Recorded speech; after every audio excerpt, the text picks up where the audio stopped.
Hey everyone, I'm Danny and welcome to Muggle Magic.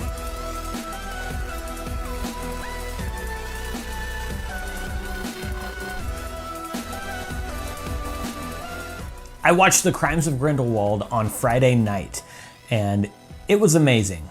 Like, there were some issues with the movie, I think. Maybe, like, it wasn't a perfect movie, but overall I really liked it. And there were some issues, like I said, with consistency with canon, and there were too many characters, I think, and I think that each one of them had their own story, basically a subplot in the movie, and there were just too many subplots.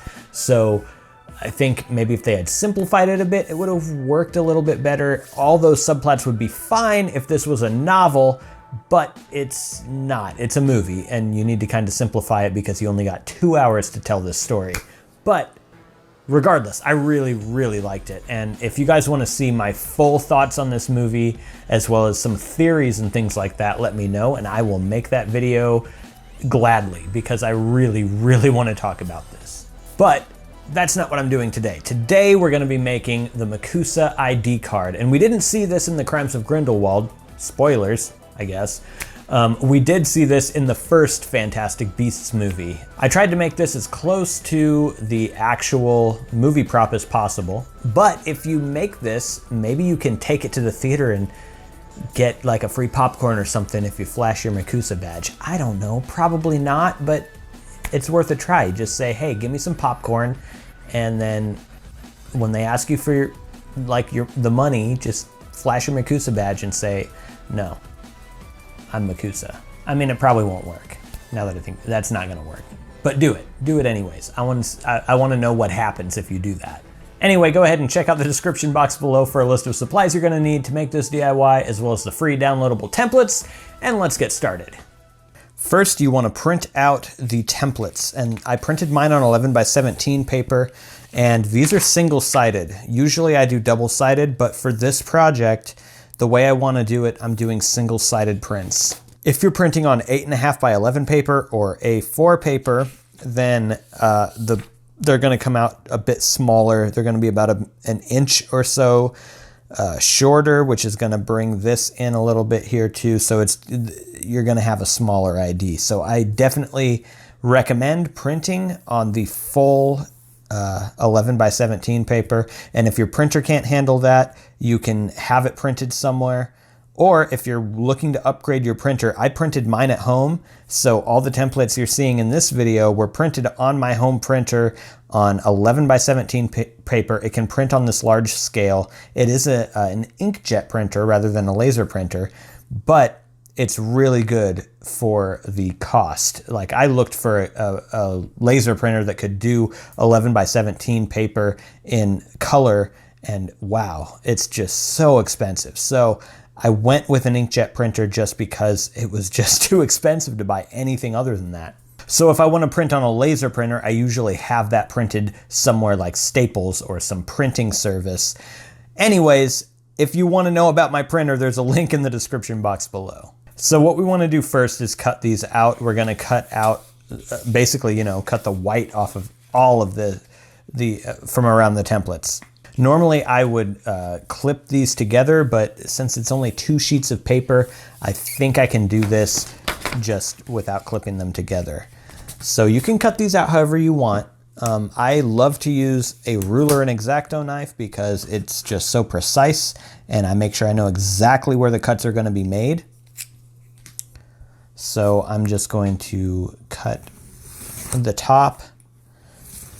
So now the top one you want to cut right at the line where the image starts. However, all of the rest of the cuts, you want to cut off all the excess after those like black borders are. So you want to cut off all of this. So I've lined my ruler up right where that black border is, and I'm just going to cut off all of that excess bleed on the bottom there. And that's going to be same on all the other sides. So once you have them cut out, it should look like this. You have the front and the back. So we're going to be using these back to back like this, obviously. So before we move on, we want to kind of fold this up. So the way we're gonna fold it is the first fold is gonna be right on that line, just where this black border meets the colored paper. So there, that's our first fold. I kind of go back and forth on it like this. And then our next fold is going to be right between the dotted line here and the dotted line here, that first basically break in the templates. And then the next fold is going to be right between the next two dotted lines. So once you're done folding, this first fold you made and then the very last fold you made should fold and touch each other like this. And then that second fold you made should be right there. And then the top part of the ID should be able to fold over the top, just like that.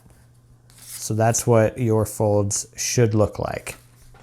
The next thing we need is this, which is called conservation board. And I got this at a local craft shop.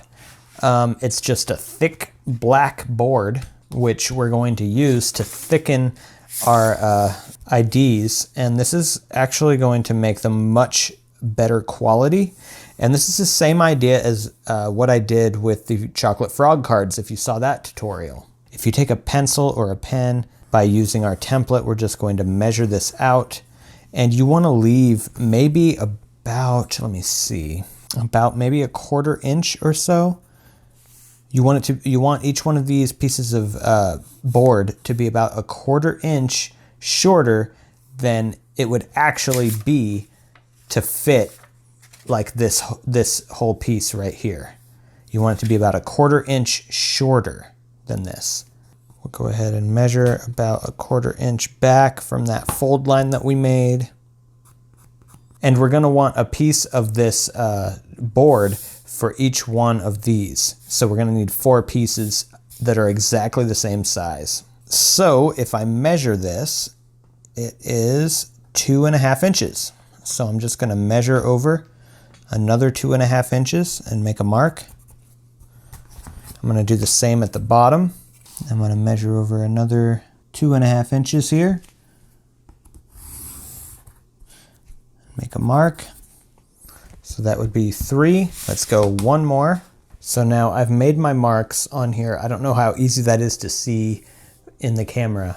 So I'm going to use a ruler and X-Acto knife to cut along the long line. And this board is so thick, I'm gonna have to go over this multiple times just to get a good cut, and it's not gonna cut all the way through. So I've maybe gone over that about 4 to 6 times to get a nice cut in there, a nice slit. And then I'm gonna do the same thing for each one of these. You wanna push down pretty hard with your X-Acto knife and be very careful because it's easy to make a mistake when you're doing it this way. I'm holding it strangely so that I can get my cuts. You just want to be very careful.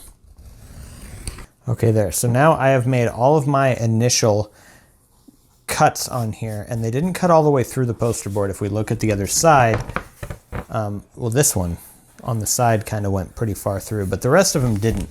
And what I've found is the easiest way to do this is to sort of make your initial cuts and then sort of bend this a little so that it knows where that initial cut was. So then I'm just gonna go through with my X-Acto knife and sort of saw it in a way. Just cut this right where that line is. And then once I get over to these marks here, because you know there are 4 different ones, I can sort of saw right along that line as well. And also be very careful as you're doing like the sawing motion. Make sure that you're not gonna hit your finger underneath.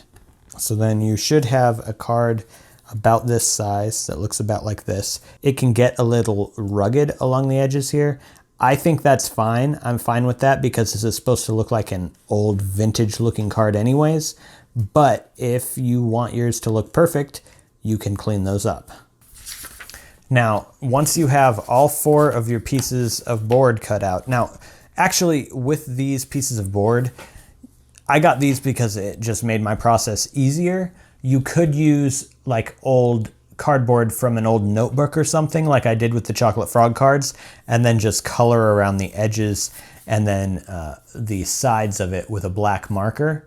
That way it's all black around where you would see it. But that's an extra step that I kind of just wanted to cut out, so I'm using this black board instead. So if you're making the chocolate frog cards, you could use this instead. It makes it a little bit easier. So what we're gonna do with these is glue them onto here. So I want one about right here, another one about right here, another one about right there, and then another one about right at the top, right here. So I've found that the easiest way to do this obviously is one by one, but I'm going to put the glue on the black board first. So I'll just take a glue stick and I'm just gonna put the glue right on this piece of black board.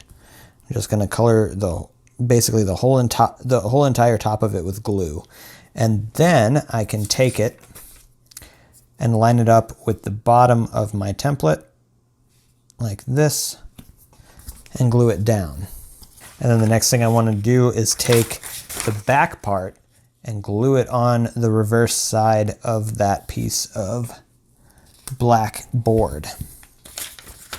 So again, I've glued it on this side, so now I'm just gonna flip it over and I'm gonna put glue all along this side as well. And there we go. So now I have this piece of black board glued between the front and the back of my ID. And I'm going to do this for each of these 4 parts.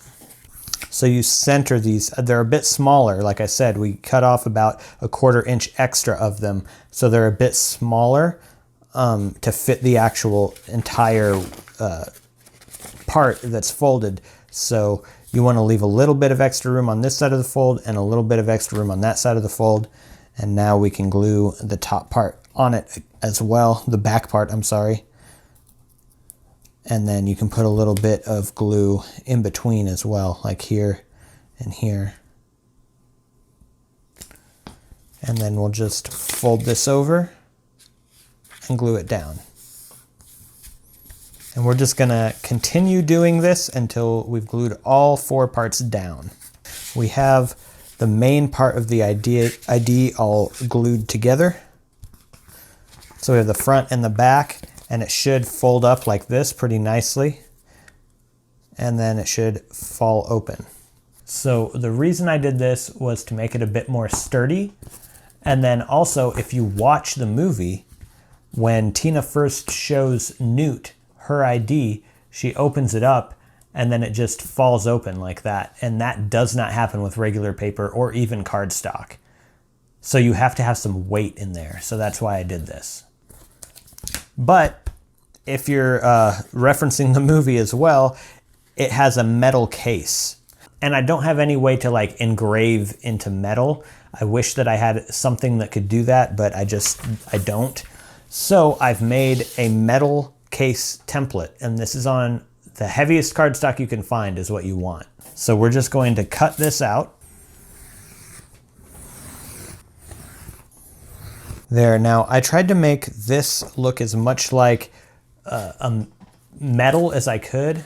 Obviously it's printed on paper, so it's not going to be perfect, but I think it looks close enough. So you're just going to sort of bend this in half. Don't do a very, a very hard crease. Just sort of bend it, because we're going to be attaching these together.